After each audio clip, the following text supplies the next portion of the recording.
esta vez para estudiar la lección número 11 para el 13 de diciembre del año 2024.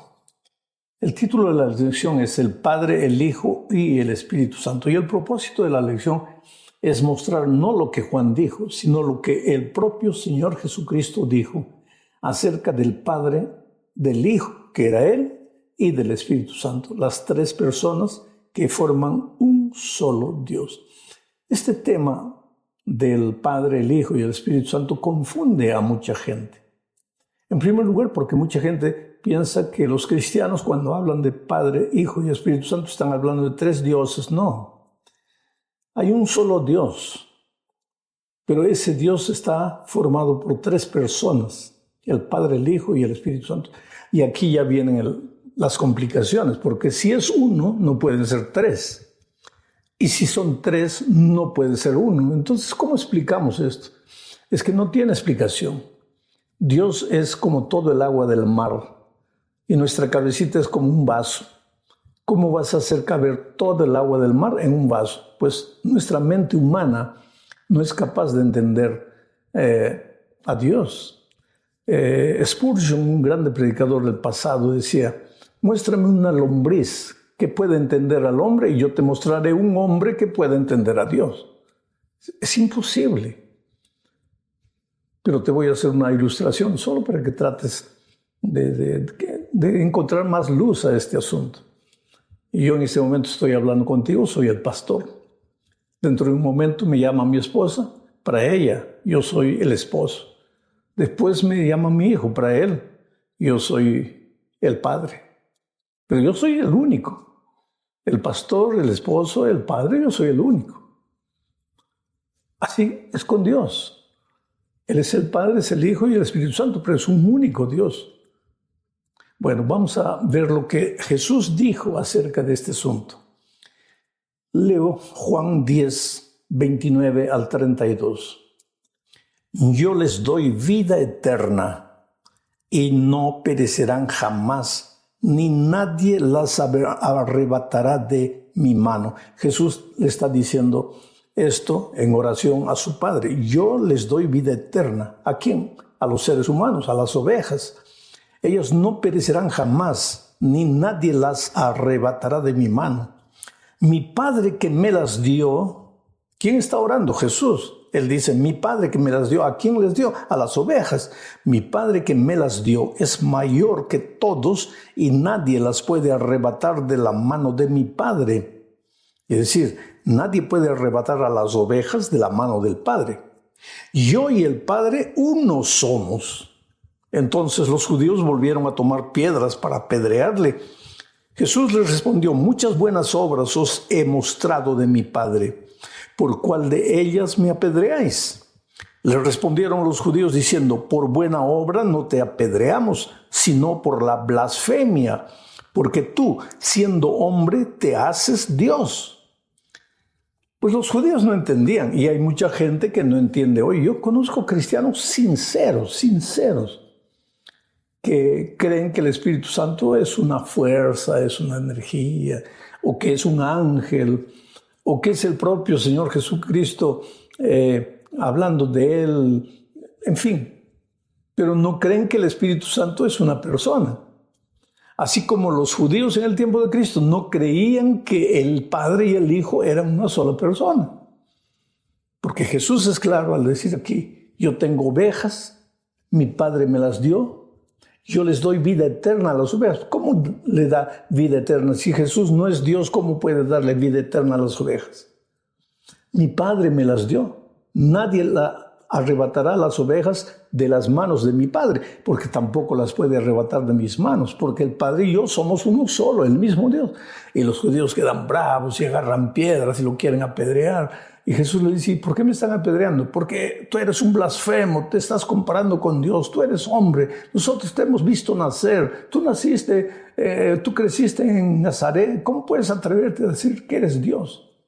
Lo que los pobrecitos no podían entender era que Jesús es verdad que era Dios, pero se había hecho carne, se había hecho hombre para venir y salvar al hombre de sus pecados.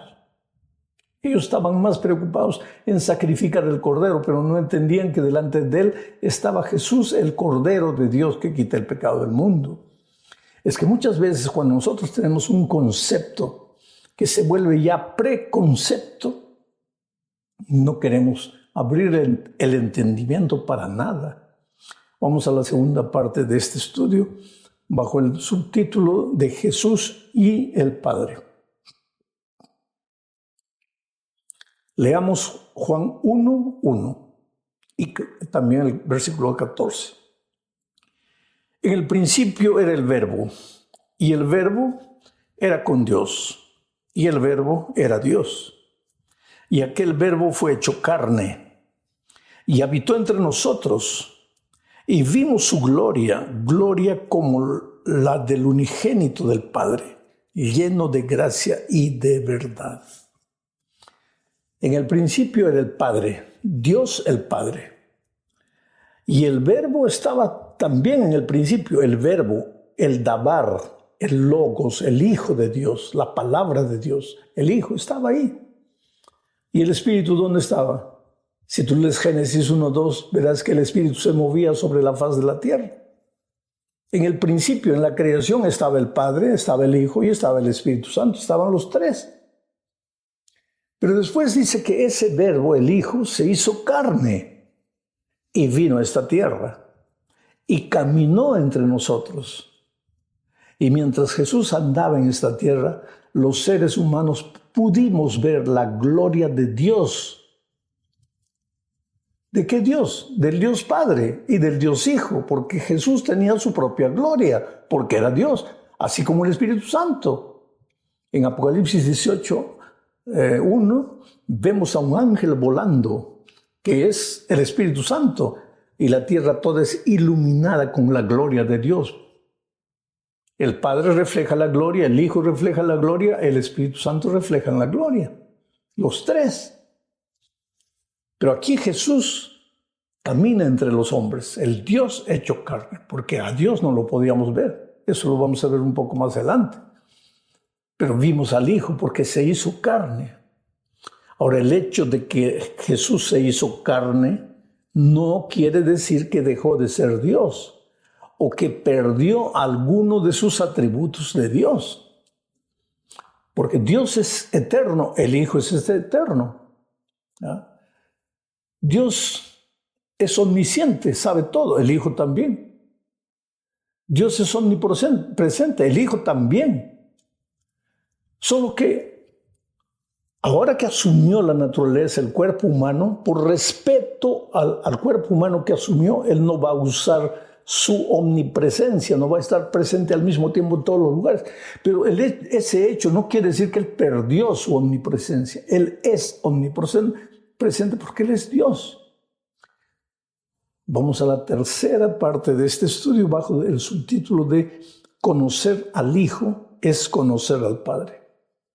Y aquí veremos lo que dije. Jesús vino a revelar el verdadero carácter del Padre.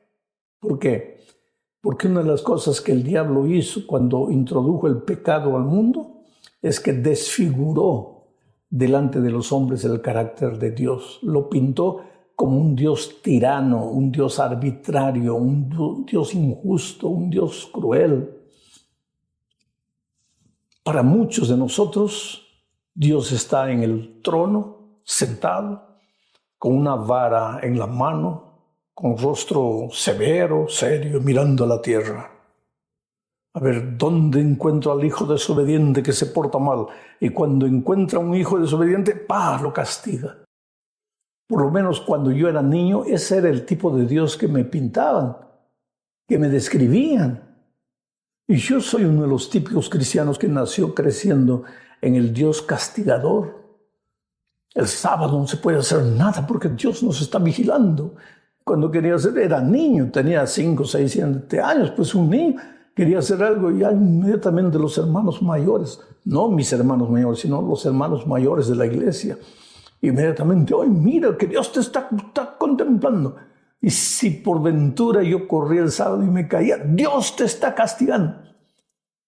Pero ese es el Dios que el diablo pintó y que algunos cristianos que no han entendido el cristianismo se encargan de esparcir esa idea. Lee El Camino a Cristo, ese librito pequeñito de la sierva de Dios. Lee el capítulo 1 del Camino a Cristo y vas a conocer ahí que el diablo desfiguró ante los hombres el carácter de Dios. Ahora, ¿para qué vino Jesús? Para revelar el verdadero amor del Padre. Dice Juan 1:18. A Dios nadie le vio jamás, al Padre, nadie le vio jamás. El unigénito Hijo que está en el seno del Padre, Él le ha dado a conocer. Jesús vino y caminó entre los hombres y llamó a los hombres. ¿A quiénes? A un bando de pecadores, pescadores, los llamó. Caminó con ellos. Les enseñó, 3 años enseñándoles, no aprendieron, porque en la hora de la crucifixión todos esos lo abandonaron. Pero Jesús no los descartó y les dio una nueva oportunidad. Ese es el Dios de amor, no el Dios contemplativo que te pasa la mano por la cabeza. Oh, pecador eres, yo te amo, sigue pecando, que yo te amo, ya morí por ti. No. Pero es el Dios que te da una oportunidad y otra oportunidad para que te levantes, para que continúes, para que no te desesperes, para que cuando el diablo te hace caer y viene después y te dice, mira, no vales para nada, eres un miserable, ¿por qué no te quitas la vida? ¿Por qué no te vas de la iglesia? Con Judas lo hizo quitarse la vida, pero con Pedro no, porque Pedro creyó en la gracia transformadora de Jesucristo. Entonces Jesús vino para reflejar ante ti la gloria de Dios, el carácter maravilloso de Dios. Si Jesús te ama, el Padre te ama y el Espíritu Santo también te ama. Vamos a la parte 4 del estudio de esta semana. Y aquí vamos a hablar del Espíritu Santo. Juan 1, 12 y 13, mira lo que dice. Mas a todos los que le recibieron ¿a quién? Al Hijo. A los que creen en su nombre, ¿en el nombre de quién? Del Hijo. Les dio potestad de ser hechos hijos de Dios, los cuales no son engendrados de sangre, ni de voluntad de carne, ni de voluntad de varón, sino de la voluntad de Dios. Vamos a pensar esto. Cuando tú vas a Jesús y crees en Él, ¿qué dice el texto aquí? Te da el privilegio de volverte hijo de Dios. Pero un hijo de Dios no nacido de la carne, no nacido de tu papá, de tu mamá, sino un hijo de Dios engendrado por el Espíritu. Un hijo nacido de la voluntad de Dios. Pero ¿por qué digo un hijo nacido del Espíritu? Porque ahora voy a leer otro texto, Juan 3, 5 al 8. Y mira lo que dice. Respondió Jesús, de cierto, este es el diálogo que Jesús tuvo con Nicodemo. Respondió Jesús, de cierto te digo, que el que no naciere de agua y del Espíritu no puede entrar en el reino de Dios. Aquí Jesús está hablando del nuevo nacimiento que leímos en el versículo anterior. Nacido, engendrado del Espíritu. Jesús le dice a Nicodemo, de cierto te digo, que el que no naciere de agua y del Espíritu no puede entrar en el reino de Dios. Lo que es nacido de la carne, carne es. Y lo que es nacido del Espíritu es espíritu. No te maravilles de que te dije, os es necesario nacer de nuevo. El viento sopla de donde quiere y oyes su sonido, pero no sabes de dónde viene ni a dónde va. Así es todo aquel que es nacido del Espíritu. Oh, querido, a lo largo de mi ministerio he visto tantos incidentes donde realmente el ser humano nació del Espíritu. Esa obra transformadora, esa concientización de que eres pecador, porque una vez yo estaba predicando en Santa Cruz de la Sierra, en Bolivia, me acuerdo, hace muchos años. No sé si Dios me va a dar la oportunidad de volver a predicar en esa ciudad. A veces me veo ya limitado por la edad, por los años. Pero hace muchos años entró un hombre ebrio completamente. Dios lo transformó. Él no entró porque quería escuchar la palabra de Dios. Él entró a la reunión evangelística porque estaba lloviznando afuera y no tenía dónde protegerse, y como no cobraban ingreso, el estadio estaba abierto, el estadio cubierto, el coliseo, él se metió y se sentó y durmió todo el tiempo. Pero Dios, en medio de la borrachera, lo sacudió. Y cuando digo Dios, no me refiero a Dios el Padre, ni a Dios el Hijo. En ese momento yo estaba predicando, presentando al Hijo, a Jesucristo. Y seguramente Dios estaba ahí a mi lado, el Padre, acompañándome. Pero el Espíritu Santo estaba trabajando en el corazón y en la mente oscurecida de ese ebrio. Y cuando hice el llamado, el ebrio se levantó y vino, todo tambaleando, vino aquí. Un escándalo, la gente lo miraba porque fue la primera persona que se levantó y vino y se entregó a Jesús. La historia es larga, no voy a contarla toda.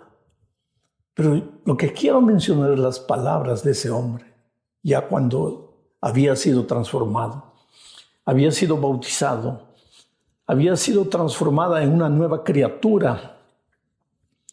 Entonces él me dice, aquella primera noche, yo estaba ebrio, y tal vez usted pensaría, ese pobre ebrio no entiende nada. ¿Qué va a entender si está durmiendo ahí con la borrachera?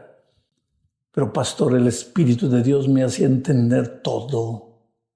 Y cuando usted dijo, levántate y ven, entrégale la vida a Jesús, el Espíritu Santo me mostró que esa era mi única oportunidad y me levanté y fui adelante y le entregué mi vida a Cristo.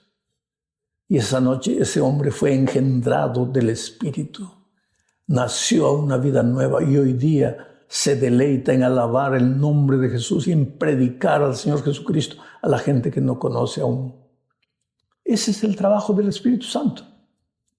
Y si seguimos estudiando adelante, veremos que en el Nuevo Testamento encontramos al Espíritu enseñando, al Espíritu mostrando el camino, al Espíritu convenciéndonos del pecado, al Espíritu convenciéndonos de la justicia de Cristo, del juicio venidero.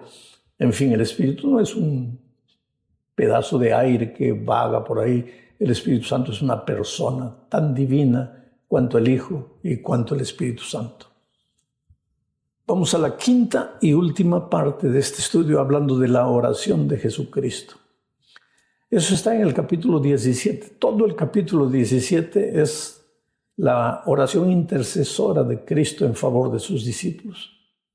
Ahora, si tú lees toda la lección, todo el capítulo 17, vas a ver que el propósito central del capítulo 17 es que nosotros conozcamos al Dios verdadero, conozcamos al Padre, conozcamos al Hijo, conozcamos al Espíritu Santo, que nos relacionemos con Él y que vivamos con Él una vida de comunión diaria. Leo Juan 17, versículos 3 al 5, dice, y esta es la vida eterna, que te conozcan a ti, el único Dios verdadero, y a Jesucristo a quien has enviado. Yo te he glorificado en la tierra, he acabado la obra que me diste que hiciese. Ahora pues, Padre, glorifícame tú al lado tuyo, con aquella gloria que tuve contigo antes que el mundo fuese. Esta es la vida eterna.